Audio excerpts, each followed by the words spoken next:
On this episode, it is the tribe. It is us telling our own story, right? So with the curriculum, the tribe, I was in all those meetings where the curriculum was being developed, and it was a tribe providing the content, working with the teachers, and with this museum here, this is through our own authentic voice, and that is the key point in the museum, the curriculum, and the ongoing efforts we have.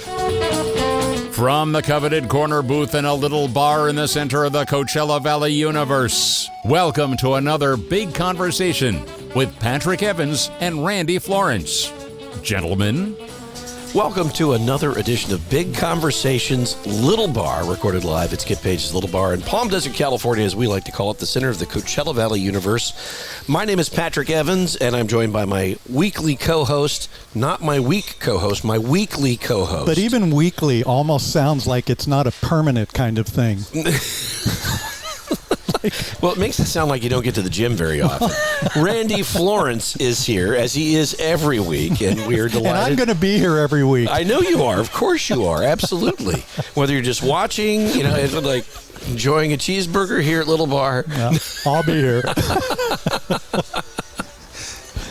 And, of course, John McMullen, our producer. So, Randy, how are things? Everything's good? Things are great. As we are recording, we're kind of in the middle of the season here, or as some people refer to the silly season here in the desert. But you're in your glory right now. You're basically emceeing every event that's taking place in the desert right now. Right? It has slowed down a little bit since prior to, before the holidays. It was like just straight, but it's a little calmer. But we just have come off the Palm Springs International Film Festival, and we've got, all the great things that are coming up. We've got tennis. We've got the Amex on the way. I mean, there's just so many incredible things that happen in this desert. Well, and every Tuesday, people could do something really entertaining and come watch a podcast at a little bar at the center of the Coachella Valley Universe. One must be truly bored to do that, but... Well, we're here. We're here, so come on out. Now, actually, today I'm particularly excited because we have a very special guest. We have with us Reid Milanovich, who is the tribal chairman of the Agua Caliente Band of Cahuilla Indians, and we're just delighted to have you, Reid. Welcome. Thank you. Thank you for having me. It's an absolute pleasure, and I'm honored to be here. Now, you just told me something. You said you've been on tribal council now for 10 years. It's going on 10 years. I was first elected as tribal council member in 2014. Wow. Mm-hmm. Well, when I arrived here in Palm Springs 22 years ago, your father was the tribal chairman. And it is safe to say that your dad, Reid Milanovich, was not only an incredible leader for the tribe, but he was, I think, one of the most prominent politicians in all of California, certainly here in Southern California. He did so many things that were so good for Palm Springs, not just for the tribe, but I think for the entire region. Mm-hmm. He was a very forward-thinking leader. Mm-hmm. Mm-hmm. Yes, he didn't have just the best interests of the tribe in mind. He knew that he wanted to better the entire Palm Springs, the whole entire Coachella Valley, right? I mean, he cared very deeply for the entire valley. So he felt it was very important, primarily to benefit our tribe, but he wanted to help the outside community as well. Well, he certainly was, I think, someone who reached out and made partners of the communities all around, not just in Palm Springs, but throughout Southern California, and particularly in the Coachella Valley. I got to spend some time with him throughout the years. I remember one instance in particular when they were unveiling the plans for the spa casino in downtown Palm Springs, and there was a lot of trepidation about that because that was an enormous project, and people were very worried about what that would look like because obviously it was tribal land, and essentially you guys can kind of do what you want, but he lived and the tribe lived very within the parameters of what the city had traditionally laid out. And I remember coming away from that press conference just so impressed with what they did and how they did it and how your father presented it. And it was one of my favorite moments, and I got to chat with him at that point. And over the years since then,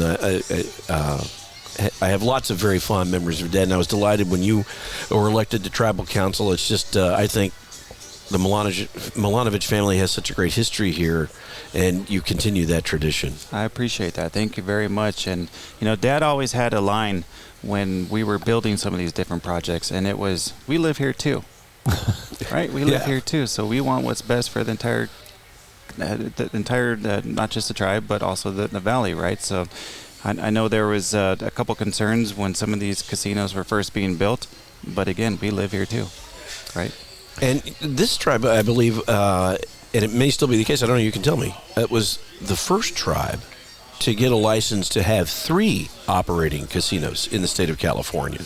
So each tribe in the state of California has the opportunity to negotiate their gaming compacts with the state of California.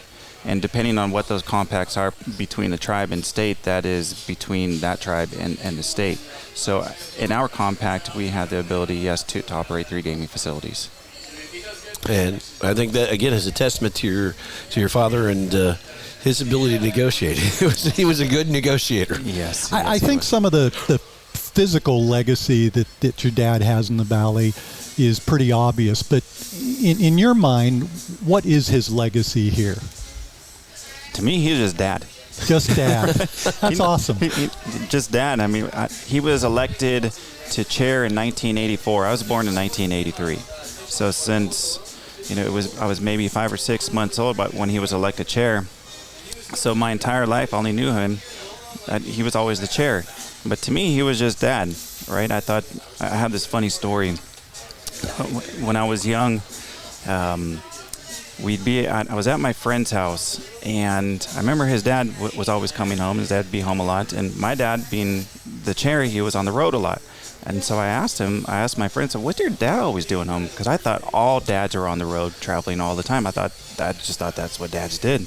But no, apparently not. So I have to laugh when I look back at that, and I think that was just I thought it was normal. But no, I mean, I think I'm very appreciative of all the work that he did, but to me, to sum it up, he was just dad. Yeah. That's amazing. Talk a little bit about, leadership changes. I mean, following your dad, we had Jeff Gruby as the tribal chair. Mm-hmm. Very different leadership style. Mm-hmm. Chairman Gruby still is one of my greatest mentors, right? He stepped up at a very critical time when Dad passed in 2012, and he was chairman for 10 years. Prior to that, he had served 6 years as tribal council member and also as vice chairman. And the way he was able to step up and lead was such class. He was a very hard worker. His leadership skills were pristine, and he's someone that I still talk to, if not weekly. I make it a point to talk to him, and he's there for me whenever I reach out to him. Well, it was a really critical time because your father represented a lot of very stable leadership. He'd been there for a very long time. Mm-hmm. And I think people were wondering, what is this next generation going to look like? Mm-hmm. And I think that Chairman Gruby did a very good job of transitioning really and bringing in a younger generation that paved the way for you to become the chair. Mm-hmm. But I remember I did a couple of events. One of my favorite events in this entire valley is Dinner in the Canyons. Yes. That is always a spectacular event. Isn't it? And I remember the very first time, because you go to this reception, you're overlooking the valley on that little precipice, and then you walk up into the canyon there, and the tables are set and the palm trees are lighted, and it's just unbelievable. And we're in the traditional home of the tribe there up in the canyon, and it's spectacular. The Coachella Valley is widely known as hosting some of the best events, not just the country, but the world. We have a lot of events in prime time of season, especially right now. But the location of that event puts that above all others, right? I mean, it's just you're out there during the nighttime, you're underneath the palm trees, you're overlooking the city of Palm Springs. It's truly a magical place. It is one of the and I MC a lot of events throughout the year. I was always champing at the bit to get an invitation to MC Dinner in the Canyon. When that happened, I was absolutely thrilled. But I will always remember Chairman Gribby introduced me, and he was your dad had a formality about him. He was always very easygoing, but there was a formality about him. But I remember when Chairman Gribby introduced me, he was a big fan of. He remains, I think, a big fan of like MMA fighting and that sort of thing. And he got up and he welcomed everybody, and he said, what an incredible event and a great evening, and I'm really delighted to be here. He said, but there is a big fight on, and part of me would like to be home watching that. Yes, he was a very honest man. He was a very honest man. Yes. I love that. It was hilarious. I think but luckily I've got Patrick Evans here who's going to. So, but that is just, I think, one of the hallmark events, and of course, for many years, we would always talk about what we were raising money for, and now that is a reality. The new construction, the spa at Seki, and now the plaza, which just opened, and the cultural museum. And these are going to be incredible additions to the fabric of our valley. Yes. I've said it before, and I will say it again. The Agua Caliente Cultural Plaza will be one of the most important projects my tribe will ever build. In 2016, we did a transition from the previous Agua Caliente Cultural Museum board, and we switched it over so now it's a fully tribally funded project. So the tribe took over the project. We decided to build it on the corner of Taquas Canyon and Indian Canyon, the prime spot, heart of downtown Palm Springs. That's where the spa at Seki is. That's where hot mineral spring water is. It's an amazing property, and I'm delighted to see it up and running. Well, for me, watching this come to fruition over the years, because when I first arrived, each dinner in the canyons that I would attend, we were always talking about the goal of what this was going to look like and what it was going to be, and so now to see it, taking shape is really remarkable, and I think the tribe must be exceedingly proud of what you guys have achieved. Absolutely. This is more than a 3-decade-long vision that's finally come to fruition, right? So to see this finally built, finally done, seeing the looks on our members' faces when they walk in there, them seeing their own pictures, their own videos on the walls, it's such a sense of pride that it is finally open, and the amount of visitors that are going in there is truly, it's amazing. Reid, it almost feels like recently you're making a concerted effort to show the non-Indian citizens what's going on with the tribe. The Cultural Museum is one of the ways of doing that. Was that a specific direction that you guys talked about going here in the Valley? Yes, so educating the general public about who we are as a people is a major priority for us. I'm not sure if you're aware, but we have the Cahuilla curriculum in Palm Springs Unified School District, 3rd, 5th, working on the 8th. I forgot the other grade, but these are state-mandated curriculums. What makes these unique is that this is one of the first times a tribe and a school district came together to partner up on the curriculum and have it be state-mandated. So trying to get our story out there through our own words, that is critical. Is this basically kind of a written path, the next step that you're going to take to get there, or is it just something organically that's going to grow out of things like building the museum? Which part specifically?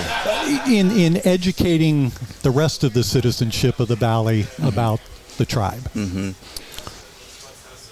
As we know, there's a lot of locals that live here and they just don't know too much about the tribe. Exactly. Right? And so when there's visitors who come not just from across the state or across the country, but from all over the world, and they're coming on to the Agua Caliente Indian Reservation, we want them to have a better understanding of the land that they're on and the original people of the land.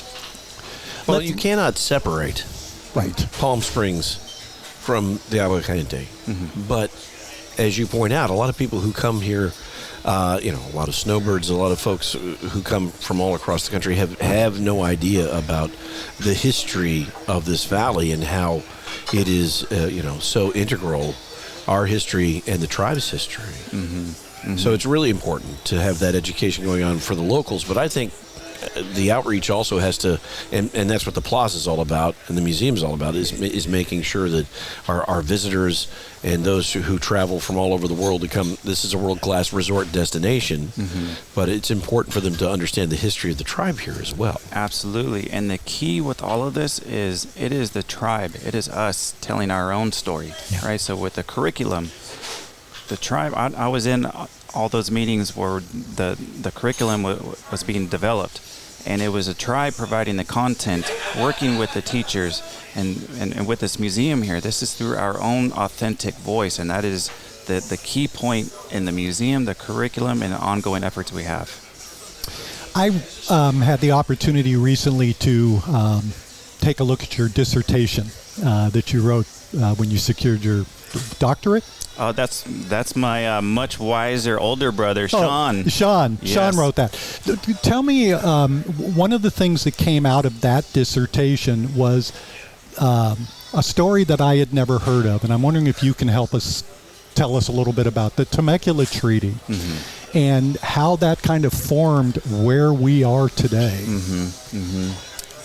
So I think any questions about the dissertation, I'm going to have to ask Sean can better answers, but I do have a little bit of background on the Treaty of Temecula. That was never ratified. That was unfortunately put in a drawer. I believe it's at the Capitol in Washington, D.C. It was tucked away for over 50 years. Whether that was intentional or unintentional, we don't have clear answers. But that treaty has never been ratified before. What was the conclusion of Sean's dissertation on next steps? Was there anything that was going to be able to be done, or is it a dead issue at this point? That's a great question for Sean. All right, the answer to this question is we'll have to have Sean on here on the podcast. Talk a little bit about it. So, growing up, and your dad was chairman for your entire life as you were growing up. What was that like? And talk a little bit about your background growing up here in Palm Springs, and you are a product of the tribe, but also of Palm Springs and modern Palm Springs. Talk a little bit about that. Born and raised in Palm Springs, and some of my fondest memories are spending time on the Andreas Ranch. Dad would take us and some of our uncles, aunts, cousins. We would spend evenings, could have been 3, 4, 5 hours over there just running around as a kid. Those are some of my best memories. And I attended Cahuilla Elementary School. I mean, what better place to grow up than here? It is. It's amazing. Yes. Now, when did you decide to get involved in tribal leadership? So I graduated Cal Baptist University in Riverside, California. I graduated in 2011. And at that time, I made the decision to move back to Palm Springs full-time. And it was in 2012, unfortunately, is when Dad passed. But in between 2011, after I graduated college, and prior to being elected in 2014, I was appointed on a couple different tribal committees. And I started coming to meetings a little bit more, started to get a little bit more involved, have a better understanding of how our tribe operates. And in 2013, I did run for tribal council, but I was not. I didn't get it right. So that shocks me. How does that happen? Surprised about that. It's an elected position. Right. We respect the members who vote and how they vote, and it's an elected position. But how many members are there? We have about 510, 512, just over 500. But after the elections in 2013, there was a member who came up to me, and she said, "Okay, so you know what you have to do now?" I'm thinking, what? And she said, "Now you just have to work harder.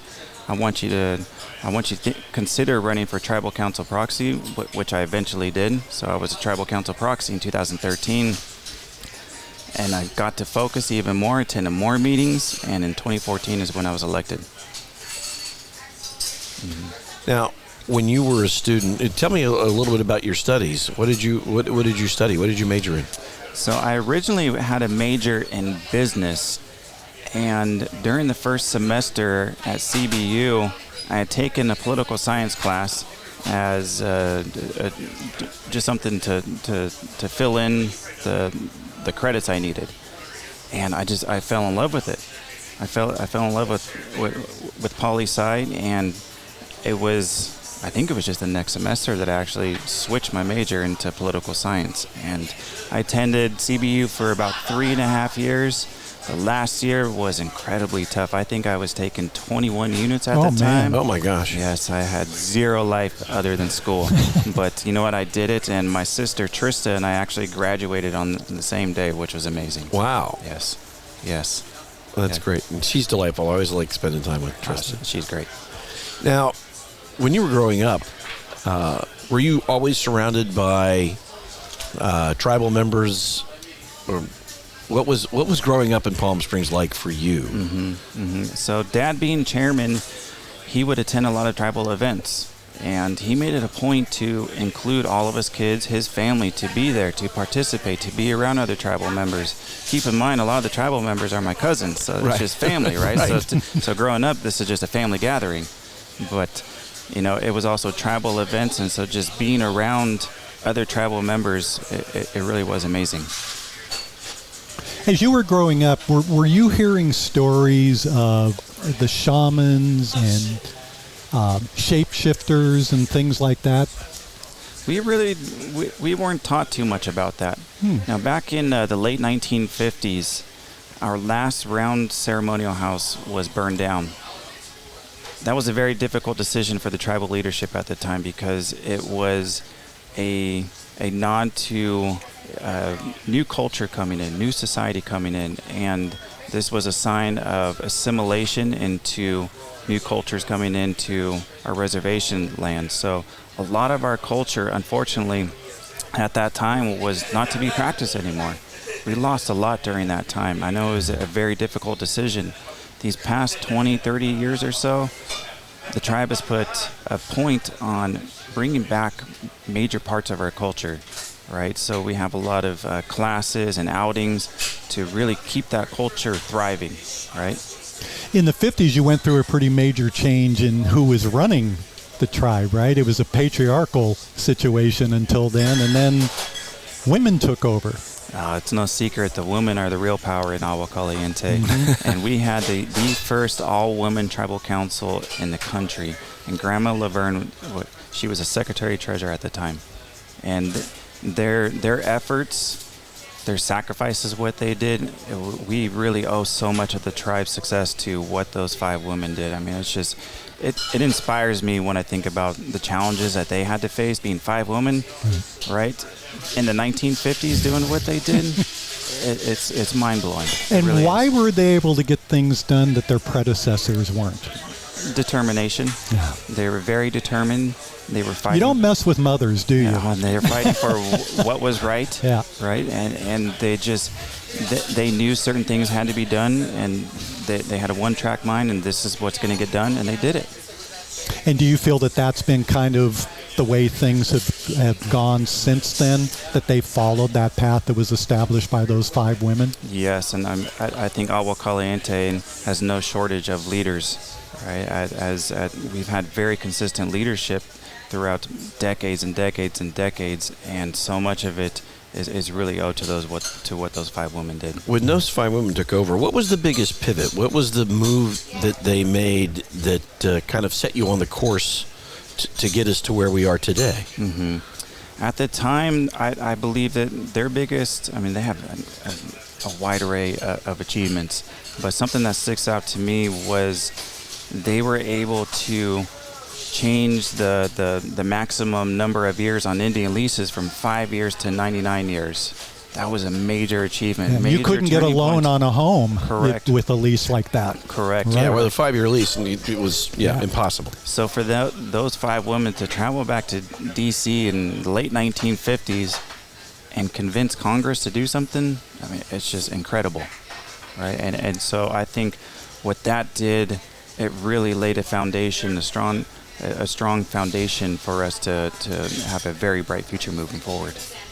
Well, and it's so important because obviously there's so much land that belongs to members of your tribe or the tribe itself, and to be able to have the members determine what happens with that land is so important. Self-determination, self-reliance, very important to us. You mentioned a little bit about assimilation and modernization, and I think that was a really big and very important thing that happened during that time frame, because I think embracing the idea of assimilating and the cooperation with what was going on in Palm Springs, because that was a huge period of growth for the city of Palm Springs, and kind of a springboard to where we are today, where tourism is our most important part of our economy, and the tribe became a real partner with the city and with the valley in that.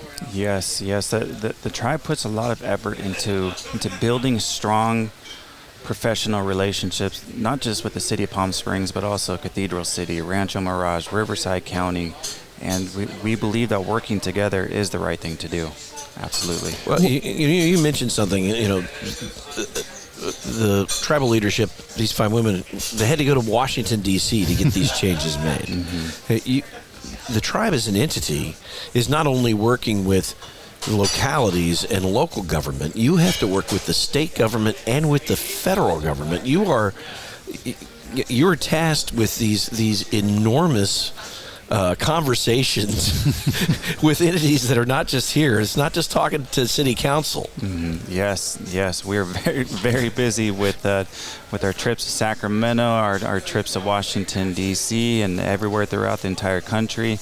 Obviously, being home, we put a lot of focus on maintaining strong working relationships with our local cities, Riverside County, and the state as well.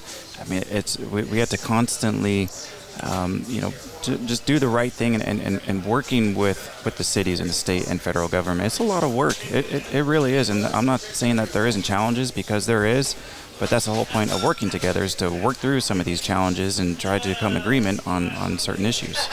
How often do you have to renegotiate the compact in terms of like gaming and that sort of thing? It really depends on the length of each compact. They can go a couple of decades. It really depends on each individual tribe's compact with the state. And those compacts are very specific, right? In terms of like the number of, it really dives deep into like the number of slot machines that are available and those sorts of things, right? It's a pretty complicated negotiation. They are very, very detailed, but I'll be honest, I'm not sure exactly what I can share. I know there's a lot of confidential things in there, and I don't want to. Can Sean tell us? Yeah, we're going to ask Sean or Trista. We'll get Trista in here. Well, why do you think you've been so much more successful than other tribes were since the 50s? Obviously, you've built a presence here. You've got a strength both culturally and economically that a lot of others in the West didn't have. Why were you so much more successful as a tribe? It's the people. It's the people. I've always grown up to I was raised, we're all raised to do the right thing. And when I talked about very strong leadership within our tribe, that has been a consistent ever since I can ever remember, even way before I was even born. And when we put our mind to something, we fully intend to get something done. There's a huge amount of challenges that we have to face, but I think the determination and the will of not just current leadership, but prior leadership, our past leaders, that's really what it's really driving us. I mean, it's not just council that is getting these things done. We work very closely with membership. We have a very highly involved membership that works with us, and we don't just do this as a council. We do this as a tribe, as a group, right? And so it's that determination, that vision. It's really what drives us. You've got a pretty amazing economic development part of the tribe that has done some amazing things over the last few years. Is the growth in structures and buildings and something in land that's owned, is that Are there future plans for that also? We have a lot of future plans, a lot, but I don't want to talk about it too much here and ruin the surprises. There's another one for Sean. I'm going to write that down here. All right, so the Top Golf next to Acrisure Arena is probably not going up anytime soon. Isn't that arena amazing? It's fantastic. It's beautiful. Yeah. It really is. For somebody who from the area, grew up in the area, it must be pretty incredible to drive down 10 and all of a sudden see that structure just sitting there and realizing what it's done for the valley. Absolutely. I remember when Tacos Canyon was dirt road, right? So I remember during the summertime when pretty much everyone would leave the Palm Springs area. And what we're seeing now with all this growth, and like you're saying, driving down the 10 and we see this 10, 11,000 seat arena, I mean, it's amazing. Well, you mentioned this. You graduated from Cal Baptist. Yes. And you made a conscious decision to come back as a young man. A lot of people your age don't make that decision. I think more and more people are, because the Valley has changed quite a bit in the last 20 plus years that I've been here. But there are a lot of opportunities for young people like you outside of the Valley. What made you decide that you really wanted to focus on coming back here? Why did you? Because I'm sure that you had plenty of opportunities outside of the Valley that could have taken you to a lot of other very interesting and wonderful places. Yes. I remember during the last year, maybe it was about 18 months before I graduated, I was highly considering moving to the East Coast, likely New York City. And I had gone, I remember looking at apartment listings. I was getting pretty deep down that road. Yeah. And really, I just, home was calling, right? The tribe was calling. It was something I wanted to learn more about how the tribe was operating. I wanted to learn more about our culture, learn more about ourselves. It's really what drew me back was getting more involved and better understanding my past, where I came from, just our history in general, and it eventually led me to a path where I am today. Were you getting any pressure to come back, or was that no? They allowed you to get to that point yourself? Yeah, there was no pressure.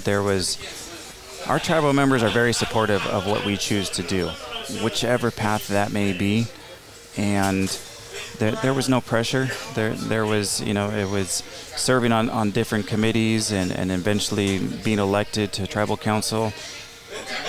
There's a very strong support system in what we choose to do individually.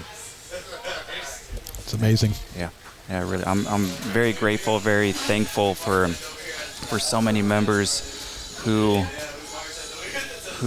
really they still encourage me, and their words of wisdom. I mean, I just turned 40 years old, right? There's elders that I still look up to, and I still very much seek out their advice, what they have to say, their knowledge, their wisdom. That's something, a very valuable, I don't want to say asset, because these are people. These are people I'm related to. But learning more about them and what they have to say, why we're in certain positions, they just have so much knowledge of that history and experience. And it's important that information be passed down so the next generations can better understand who we are, where we come from, and that helps us make better decisions moving forward. We talked about that, the ability to be able to continue in the future to pass all of that down. Talk about that just a little bit, if you would, as the tribe. How are you making sure that languages stay in place, that understandings of history stay in place? What's the process for that, other than just school? So we have a variety of ways that we are having opportunities for members to really participate in cultural programs. We have Cultural Preservation Committee that I swear holds 19 classes a day. Very, very busy. But we have basket weaving, we have language classes, we have bird singing and dancing classes. The bird singing is so important, because it's something that is an enormous part of your tribal outreach. Yes. One of the first things I remember about coming here is going to ceremonies where it was very important that we heard the bird singers come in. Songs that have been sung for thousands of years, and I forgot I brought this for you guys. So we actually had the Singing the Birds Festival coming up on January 27th. It's free to attend. It's at the Palm Springs High School. So we're invited. Yes, absolutely. Free to attend, so we're invited. That's right. But it's such a great event because it really gives us the chance to celebrate and share the bird singing, our culture through bird songs and bird dancing. And this is very specific to the Agua Caliente. No, we invite many Southern California tribes to come participate. I think it was 7 hours or so. Mm-hmm. It's a great event of hearing bird songs, and the singers are talking about the songs and really educating those, including our own members, the meanings of songs. And so these are methods of passing down the history that has been taught for thousands of years, right? It's incredible, and it's open to everyone, all ages. Tickets are free. Go to aguacaliente.org and you'll find information on there for it. When you get together, talk a little bit about the relationship with the Agua Caliente and the other tribes here in the valley. Mm-hmm. Mm-hmm. We work very closely with all of the tribes here in the valley, right? We're Cahuilla Nation, right? And so working together, keeping constant communication about what each of us are working on. I know I talked to Chairman Torres from Torres Martinez pretty often. I talked to Chairman Mike from Spotlight 29, Chair over at Fantasy at Cabazon. And it's important just to maintain communication so we have a better understanding of what's going on. And depending on certain issues, we will get together and have an official meeting. But for the most part, it's just keeping up with each other. What about with tribes outside of the region? Because, again, you guys coordinate directly with the state on a lot of issues. And I know that the tribes up in Santa Barbara area, the Santa Ynez area. And, is there coordination at that level, at the state level with... Absolutely. So it can be a bit challenging because California has more tribes than any other state in the country. So we have about 110 federally recognized tribes in the state of California, more than any other state. So as you can imagine, maintaining relationships with 110 tribes can be challenging, but we do all work together. And depending on some of the issues that they're at hand, we do try to communicate and have meetings and try to really talk through some of these issues. I know there's some tribes, obviously, that I have closer relationships with, and that's up and down the state. And we just maintain that communication, and depending on the issue, that kind of lays out how often we talk and whatnot. What are some of the biggest challenges, and you as the chair, but what are some of the biggest challenges when you got elected, not just as council, but then as tribal chair? What are you guys tackling right now? What do you feel like are the challenges that you need to overcome to continue this forward progress? Mm-hmm. There's daily challenges, right? Daily challenges. It's truly an honor to have this position. And right now we're in the middle of our water mediation. I can't talk too much about that because that's all confidential. But we just completed the brand new museum and spa, and we're working on the curriculum. We're really strengthening our sovereign government. There's a number of issues. Today was a pretty full day. We just got back from break, but you had a council meeting today, right? You just came from it today. Yeah. And Tuesdays they've got to be my favorite days because that's when we have a chance to meet with membership and hear from them, hear their concerns. They're often the longer days, but it's very much needed, and so we have that face-to-face meetings with their membership and get to hear concerns or just update on what's going on. Did I see you had a chance to meet with the chief of is it Osage? Osage Nation that was just here? Oh, man, incredible. I'm still thinking about what an incredible opportunity that was. Yeah, talk about that. So a couple of weeks leading up to the film gala, the awards gala for the film festival, we learned that The Killers of the Flower Moon, that film was going to be recognized at the film fest. And in my mind, so I'm driving home from the office and I'm thinking, you know what, if the cast comes out here And if members of the Osage Nation come out with them, I'm trying to think of ways how I can extend an invitation to them to visit either the Indian Canyon, Sockowitz Canyon, or the Cultural Plaza. I'm just thinking of different ideas for them to come visit if they were to come out here. It wasn't a day later that we received a request from Osage Nation that they were going to be out here and they wanted to meet with us.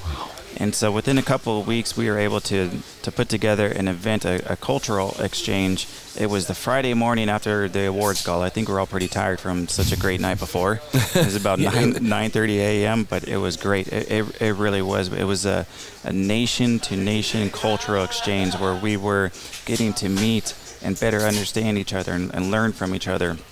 And obviously there was some of the cast from the film Killers of the Flower Moon that were there participating. We had our membership there. Apple Films was there, and we were able to take them through the museum and talk to them a little bit about our culture. Obviously they were on time constraints, so we didn't have too much time with them, but what an amazing day that was. I bet it was. It really was, yes. Well, I thought it was very impressive and appropriate that the leadership of Osage Nation was able to come and speak at the film festival and talk about the experience of making that film, because it was such a... You look at the violence that was perpetrated on the Osage Nation at that time, and to have Martin Scorsese come and tell that story was so important to the tribe. It's an amazing story. It really is, and that film is monumental in numerous ways. They were able to take in a horrific stage of events, horrific stories, and tell it. I don't know if this is the right word, but they told it in a beautiful way. It really connected with the audience, and not just tribal members, not just Native Americans, but non-Indians too. I believe they better understood that history. It was a very dark history, but the way they were able to perform and tell that story, having Native American actors, that was so key and very authentic. And that was one of the things. I spoke to a number of the cast members and the chief of Osage Nation. I got to speak with him, and he said it was very important that someone with Martin Scorsese's credentials come to make that film. He said they would not have been able to tell the story on the broadest of stages without that, but that he came and really immersed himself in the Osage Nation well before starting the film, just so he would understand the issues. Yes, and I think I'm of the opinion that was one of the most critical points or pieces of making that film, was that he reached out and he consulted with the Osage Nation. It wasn't him just reading what happened. He actually went to members. I've spoken to different Osage members before the film came out, and they were talking about being involved and being consulted and talking about the history. So the way he was able to go communicate and better understand what happened so that it could be represented accurately, I think that is really the key point of that film, is that he did the effort and talked with the tribe to have a better understanding of what really happened. And then the casting, again, of the Native American actors themselves. Lily Gladstone, I mean, congrats to her just winning the Golden Globe. That's right. One of the nicest persons I've ever met. She was there this past Friday at the Cultural Exchange, and she was lovely. She's lovely. But that film, I think, is going to lead other Native Americans, other tribes, to be hopefully more comfortable with telling their story, as long as it is through their own voice. And it's critical. I'm in my 60s, and I had never heard the story. And I think that's a shame. So it took somebody like Scorsese to put that out there to make it more widestream for more people to see it. So the timing's amazing. So many tribes and so many Native Americans each tribe has had, there are horrific stories in the history of the Agua Caliente, each tribe in California. I mean, there are stories that can be told. Absolutely. And should be. Agreed. 100%. Agreed. And for so long, there's been a Native American stereotype in Hollywood. These past 10 years or so, you're seeing that stereotype being broken. Yeah. Right? And so it's each tribe has their own unique culture, and to really group all Native Americans in one box, I don't think is fair. So when you're seeing stories of the Osage Nation or the Agua Caliente or the Sioux. We're all different in our own ways, so to see those being represented accurately is very important. We're not going to dive into this, but we do want to touch on Section 14. You guys are working on something that is going to be a really immersive experience from the tribal perspective that will take place at the Cultural Museum, correct? Yeah, so within the Agua Caliente Cultural Museum, we have the permanent exhibit, which is 5 areas. It starts with the creation story, and then the EA2, it represents our land, and then the third part is very didactic information about our history, and then it goes into present and future days. Once you're out of the main exhibit, there is a traveling exhibit where we don't have the exact time frame of how often those exhibits are going to be rotated, but the intentions are to have an exhibit on Section 14, the accurate history of what happened, and we can't wait to get that exhibit up and running. Well, and again, you talk about telling the tribal story with the tribal voice and telling your story. Yes. And that really is part of your story. So I think it's important that the tribe, construct this and present it. So I'm looking forward to that. But what an amazing facility that you all have built. And I think it's going to be a real touchstone in Palm Springs. A tremendous opportunity for people to come and learn.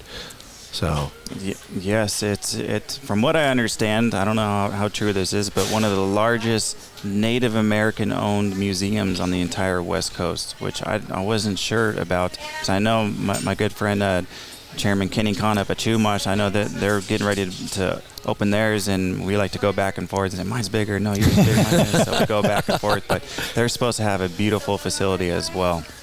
Well, it's interesting. You go up through that part of California, and Chumash have. I mean, that's a beautiful part of California, and they have such a presence, and they've expanded it over the years to really demonstrate and illustrate their history there. There are some correlations between that tribe's history and this tribe's history.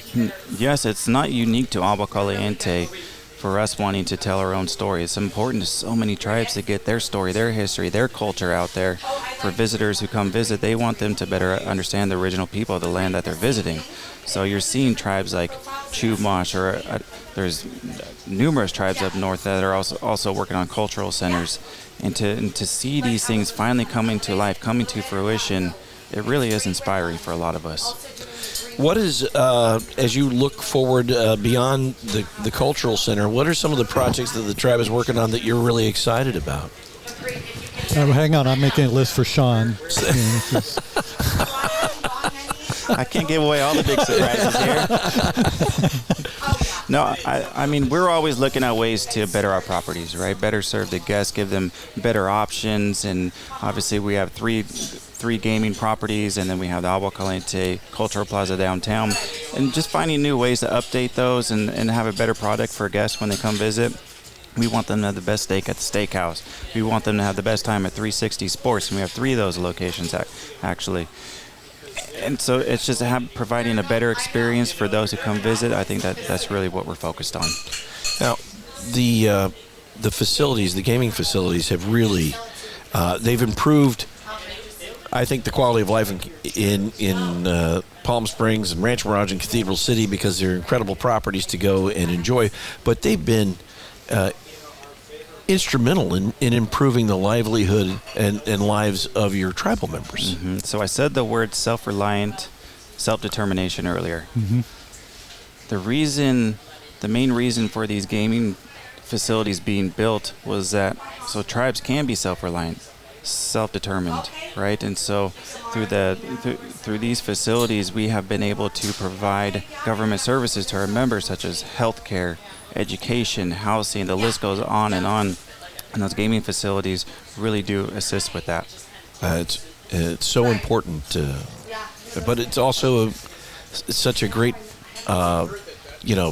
facility for people to come and enjoy. It's part of the tourism aspect of what we do here in Southern California and in the Palm Springs and Coachella Valley. Yeah, some of those shows that we have, I saw that we have Jerry Seinfeld, Bill Burr's coming up, Joe Coy, who just hosted the Golden Globes. I mean, I'm blown away just seeing who's all coming.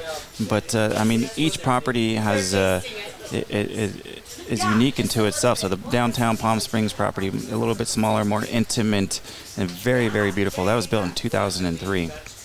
The Agua Caliente Casino Rancho Mirage, that was actually built 2001. The hotel was 2008, and then finally the casino in Cathedral City, that was 2020, probably the worst time to open up a gaming facility, but we got it done.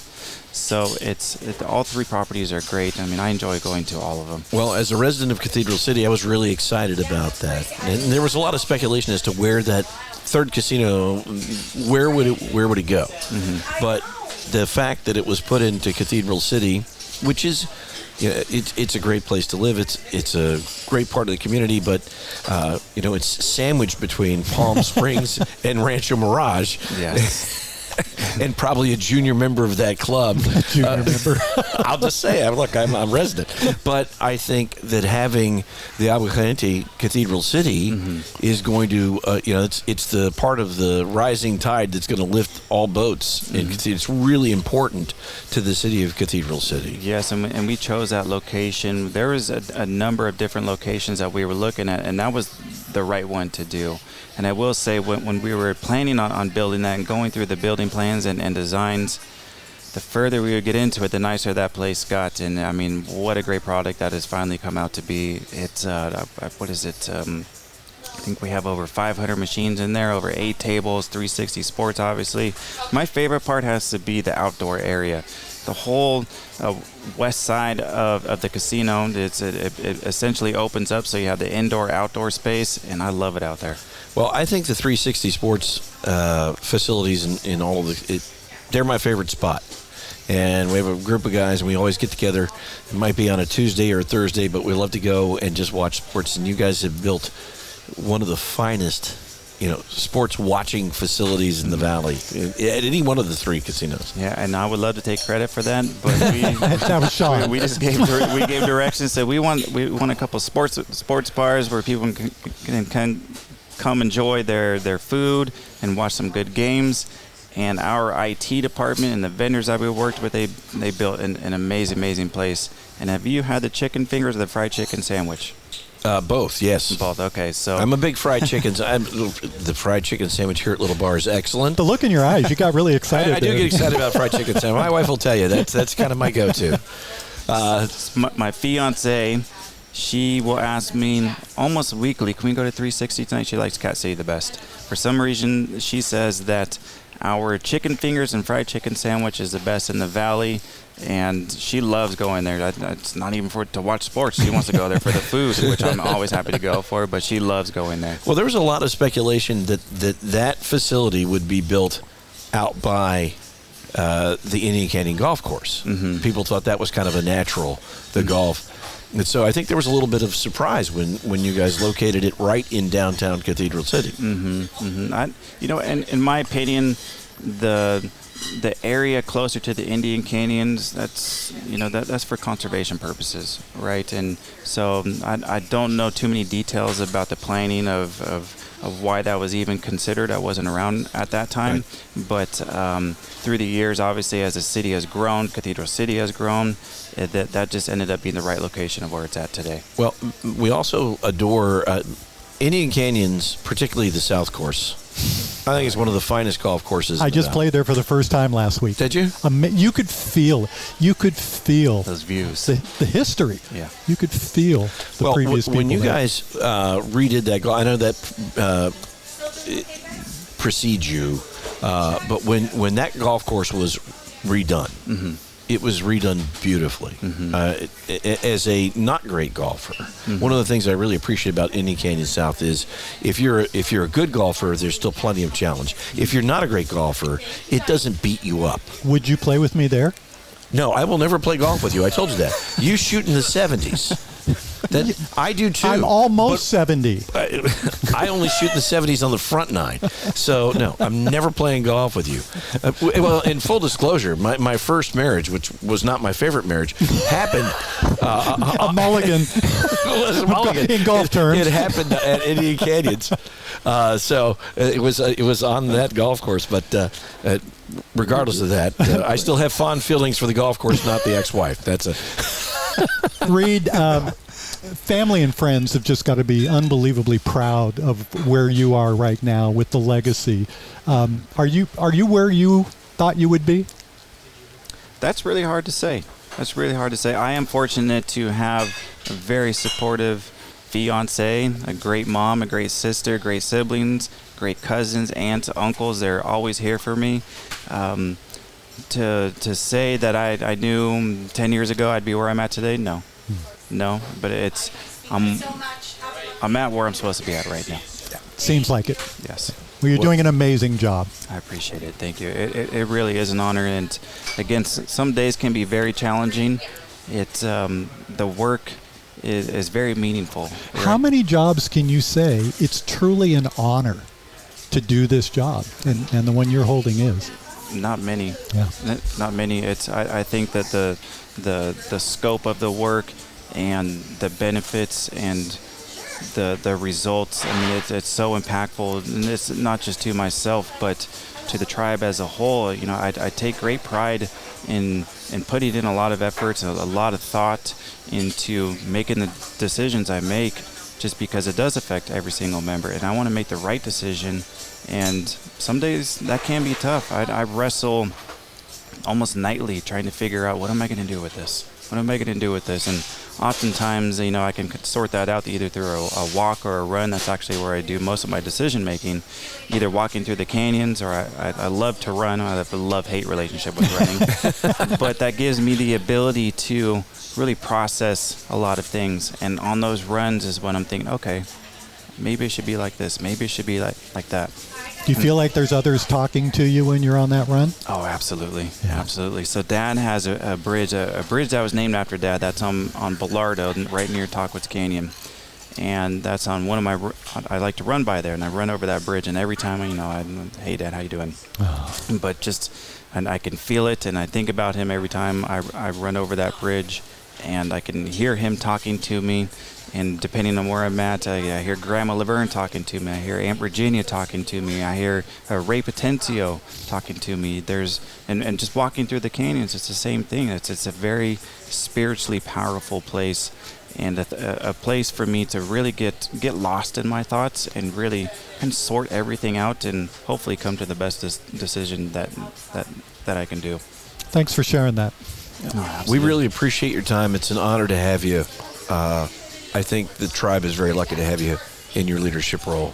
I appreciate that, and you're a legend out here. So when you reached out and asked to be on this podcast, that was a no-brainer. So I've known you, honestly, I mean, since you were a very young man, and I was thrilled when you were elected to council, and even more thrilled when you were elected to tribal chairman, because I just thought I thought so much of your dad, and I think you are cut out of the same cloth, and it's great, not just for the Agua Caliente, but for all of the Coachella Valley.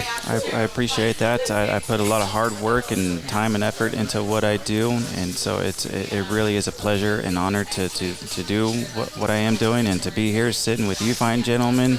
I mean, would I have pictured this a couple years ago? Absolutely not, but here well, I am. Hopefully it gets better from here on out. I appreciate that. You'll get better podcasts. You'll get more popular ones as you work with. No, thank you so much, Reid. It's truly an honor and a pleasure, and you're a delight.